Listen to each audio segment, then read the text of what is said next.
Now, as I said, this is game number 1 of a best of 3, the finals of the first ESL Pro Series Summer Cup. This, of course, is the quest to find the best gamer of Germany, and spawning in the top left position, who's not going to be lasting, or not wanting this game to go on very long. We've got the blue Protoss player, ShoWTimE, and his opponent to the lower right, the red Protoss, representing Alien Invasion. We have Patience. And this is a proxy pylon, a very early one at that, waiting outside, ready to go for at least one proxy gateway, maybe 2. A couple of different builds you can do from this. Look like it's going to be just the proxy 1 gate. That means back at home, a gas will get started relatively soon. A second pylon will get started relatively soon in order to start up that cybernetics core production. It's going to be a proxy. Oh, it could actually be some zealots coming through. It's not a massive commitment. We see the Patience already checking around, knowing the likelihood of cheesy plays coming in PvP. Unfortunately for him, not quite scouting the right way yet, so not going to be able to identify that this gate is coming. The downside of this build is while the gateway is slightly ahead of the timing of Patience, his probe count is down a little. Gas being taken back at home, the second pylon finishing up, and we should be about to grab, obviously, the Cybercore after this first Zealot comes through. It's highly probable that a Zealot won't be made by Patience. It's not something that, as a standard, you'll get in PvP. It's only if you suspect something nasty happening, and Patience about to discover this, but of course the first Zealot already finished now. In he comes. He's going to realise, hang on, there's no gateway up here, that's the Cybercore, it's proxied, better make a Zealot. Chrono boosting it quickly, adding in his own cybernetics core. This is where things get stressful. Of course, a second Zealot coming through for ShoWTimE off the back of this first one that's going to go for a little bit of probe damage now. Wasting mining time already, the probes being brought into micro through. Actually going to be able to try and trap this Zealot momentarily. And that of course means that just the first one goes down, but he gets pinned in the corner. Zealot able to escape. Very lucky there. Second one coming through. ShoWTimE adding in the Stalker as well. Mothership core and the second Zealot on its way out now for Patience. But this is where things start getting very tense. 2 Zealots versus 1 at the moment. Even though they're both injured, they can back away, wait for the Stalker. At home, ShoWTimE adding in now the second gas. But with the Mothership core out, these Zealots are in a little bit of a rough spot, at least until the Stalker comes. Probe coming back up for Patience isn't going to be able to do that much. The Zealots duking out. The Mothership core now going for the Stalker, identifying that as the biggest threat. 1 Zealot nearly dead, second Stalker coming out. Meanwhile, Patience, he's 2/3, 3/4 of the way through his own Stalker, but down in the count. This is still a very tough situation to be in. Using his Mothership core to the best of his ability, trying to take out that pylon, but not going to be able to do it. Stalker getting a couple of free pot shots off, which is actually really useful for him. But for the moment, ShoWTimE can't advance forward. He's bringing another probe down, adding in 2 additional gateways, as well as getting down that warp gate tech. He's up in the overall unit count, and that's important for him. The Mothership core, though, banking up energy, rapidly approaching the point where a photon overcharge is possible. And that is a surprisingly powerful deterrent to any big move-ups. So definitely an important moment for Patience. He needs to keep that Mothership core alive. That's essential for him. Stalker's coming over, and there's 2 of them here. They're going to be able to get a good couple of shots off. We'll do a little bit of health damage to this Mothership core, getting it to 2/3. Already getting into the risky spot. Stalker's, though, chipping away. Third Stalker now out for ShoWTimE. He's going to have to duke it out in front here. And a couple of these Stalkers going to take a few shots, wanting to bait it up. The sentry waiting at the top of the ramp, though, to force field if required. The additional gateways finished. A Twilight Council also coming through, as well as, of course, Warp Gate Tech now done. 2 more units get warped in rapidly. Third one on its way. More Stalkers coming through. ShoWTimE being very aggressive. Focuses down these Zealots quickly. Not getting the kill until that last second, though, but is able to keep 1 Stalker up on the high ground, trying to get it to safety, but won't be able to do so. These sentries walling off very effectively. Both players going for their Twilight Council, both looking to get some more tech up. Another wave warping should be ready momentarily for ShoWTimE, but he's going to risk losing power to one of his pylons. Moving up the ramp. No, he's not. Okay, that'd be very brave with the force fields available. Some good force fields actually trap a couple of Stalkers, get some damage down on one of them. And that little chip off is always going to be good. Mothership core working away at this pylon instead of that gate gets depowered. A lot of production lost for ShoWTimE, who's now going to lose a Zealot and a Stalker thanks to that good force field. And this probably will spell the end of that aggression with the third gateway, the proxy gateway being depowered. Nice defense by Patience, playing this very steadily.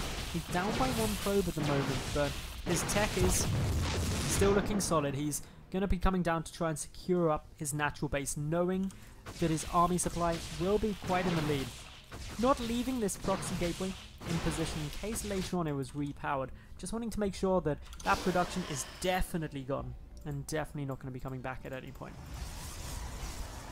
Blink being chrono boosted out on both sides for the moment, but remember, Patience, he's up in terms of the gateway production now. These are 3 gates compared to 2 active ones over at ShoWTimE's side, and that gives him just a little edge in production. He's already ahead in the Stalker count and also got those 3 sentries at his disposal. Natural base coming through, Immortals on both sides, and this is starting to level out. Patience is ahead though. Let's not get any mistakes about that. He's ahead in the work account. His natural base timing is relatively far ahead. He's seeing it, which is not as far ahead as you may think. It's only a couple of seconds actually. So really the big advantage comes in the form of the additional army supply down for Patience. The Immortal though popping out a heck of a lot sooner for ShoWTimE. So that gives him actually a relatively big advantage in terms of stopping power against the Stalkers that are now just moving across the map, checking to see if they can find any proxy pylons or anything like that. Could very well discover this pylon pretty damn quick. Looks like they are going to. Nice little takedown here with these Stalkers. Another 100 minerals worth of damage. A potential supply block to ShoWTimE. General irritating play coming down. ShoWTimE is going to try and intercept with 4 Stalkers of his own, but not going to be able to get over there anywhere near enough time in order to stop this. So we've just gone past the 10-minute mark in-game. Both players are looking for their forges, although it is actually going to be just single forges, no double forges or anything like that. ShoWTimE is being on the back foot.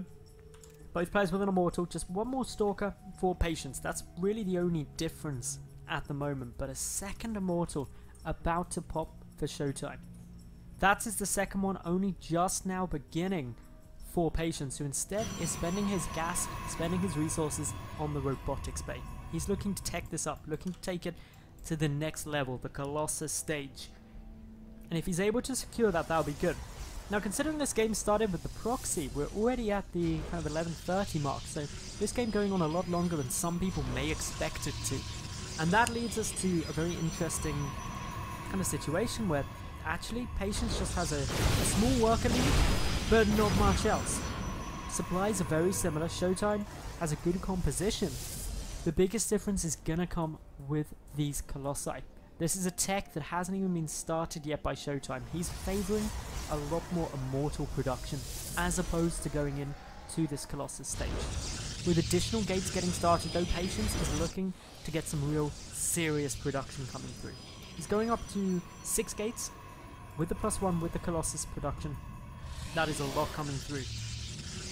Is this something that can be matched by ShoWTimE? Well, probably not, because he's gearing up to take a 3rd Nexus. Long term, that is obviously very advantageous to him. He's going to have a much better economy, gonna be able to last this out if he gets to that stage. Patience is in a much better position to put on the pain though. He's scouting frequently, using these hallucinated Phoenix to get as much information as he can, but it's only going to be a matter of time. Still, when you see if anything else is coming through, it looks like, yeah, we're going to be actually getting that Stargate now on the cards, but it's not going to be out in time. Patience moving forward. Has one Colossus, is producing a second one through nonetheless, and now pulling back, so that would have been an interesting timing with just the one Colossus. Patience getting a good look, seeing everything that's coming through. Both players getting their +2 attack upgrades. But now we're at the point where actually this 3rd Nexus is a long way ahead. The concern though has to be, what do I do about the Colossi? ShoWTimE's response will be in the form of a Tempest, or quite a few of them actually. Now Tempest deal incredibly well with Colossus. If they get up to sort of 6+, that's when they start one-shotting, and you really need to get to that spot, because before then, they just don't deal enough damage quickly enough, and your ground army will die. And while the Tempests are great against Colossi, they're not that strong against really anything else that a Protoss player has, as a general rule. So this is a really interesting situation. Still waiting to see if we're going to get any sneaky stuff. Should be getting an Archon out of these two High Templar. Should be. There we go. Meanwhile, Tempest production has now begun. Second Stargate's also there, so second Tempest will come down. The Chrono Boosts on their way. Remember, Tempests take a hideously long amount of time to complete. Waiting now. As these units move across the map, Patience does have a third coming down behind this. It's nearly finished, but he is behind by 10 probes at this stage. He needs to get some damage down, and I love the use of Hallucination on these two Colossi. Just trying to sneak it all through. The amount of damage coming, Zealot is going to get taken down. Nice blink forward by Patience there. Gets one sentry, may even get the second one. Going to be close. Yes, he does get it. That's some good pickups. The Immortal count, though, very, very high at the moment. Over on ShoWTimE's side. He's got the Tempest coming through as well. 16.5 minutes into this game, and things are still looking hype. Waiting to see when these Immortals really come into play, but it's actually going to be in the main base where more of the action taking place, as a War Prism drop comes through. A lot of Zealots here for Patience. Both sides with +2, but Patience just had so many more Zealots there. A lot of damage being done. ShoWTimE, he can't pull back because Patience is moving in towards his third. He stripped out the main base. The Nexus taking a lot of damage. The Tempest trying to stop the Zealots, but they're just getting too much done. The third, a lot of probes are going down as well. This damage looking very effective. The main Nexus, he's gonna be close, but it should just survive.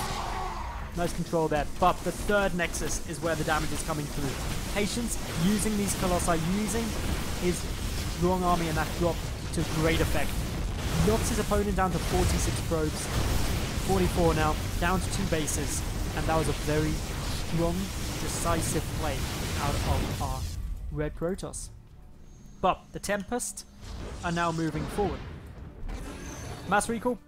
Very good decision there. Backing on out as the Tempest start edging forward. Because Patience knows he's got 3 bases, his opponent doesn't, and he's got a very scary army. Adding in some more gateways to really up that production further, utilizing the extra income from Patience's third base. Things are still looking very close at the moment. Patience ahead in the +3 by about 90 seconds, so 1.5 minutes in game in terms of a window of when he can really start dishing out the pain. But for now, just a quick little move through, waiting to see if we get much else in the way of engagements. Looks like not for the moment, although Patience is starting to get a little bit more aggressively posted. He's up quite a lot in supply, 20 army supply, 10 worker supply. In income terms, that gives him a good boost. He can outproduce his opponent at the moment. The Tempest count is still quite scary. 4 of them there, up against, what is 3 Colossi. If they go down, it makes it a lot more tough. The Immortal count, really, what ShoWTimE is really hoping to pay off well for him. He's only 1 above now. A lot of Immortals have been produced here by Patience. ShoWTimE transferring probes out. He's also trying to take a 4th base nice and quick, but so is Patience. Going to be quite a long way behind that. The 4th of ShoWTimE already 2/3 done, but Patience now with +3. It's about 100 seconds away in game now for ShoWTimE, and that's going to be quite a difficult position for him. If Patience has identified that he is an upgrade ahead with a greater army value, he can just go, and I really think he could. If he engaged straight up now, he would win the fight. He's got too many advantages, and I think Patience has realized this. As the approach is maxed, he moves forward, ready to engage in. Knows. Well, actually doesn't know. He doesn't know about that base at the top yet, but may suspect by the position. Edging forward, going for the engagement now. The Mothership Core gets quite a lot of damage done. The Tempest just trying to get a few shots off now. Mothership Core for Patience will get taken down, but the 2 Time Warps trying to zone more out. An attempt to come and take out this 4th base will be successful, but remember, no mass recall out. The Tempest can utilize this dead space to start chipping away at anything that gets in their way. Quick little blink forward fourth base gets taken out. Unfortunately for Patience, he doesn't know about this base to the top right. That may pay off very well for ShoWTimE if he can hold this engagement. In they go, the Archons heavily in Patience's side. The Colossi, though, taking some big hits. Takes 2 volleys, though, to take this out. The Tempest doing all they can, but the ground army just destroyed. Patience takes game number 1 with a decisive victory there, going 1-0 up in this final.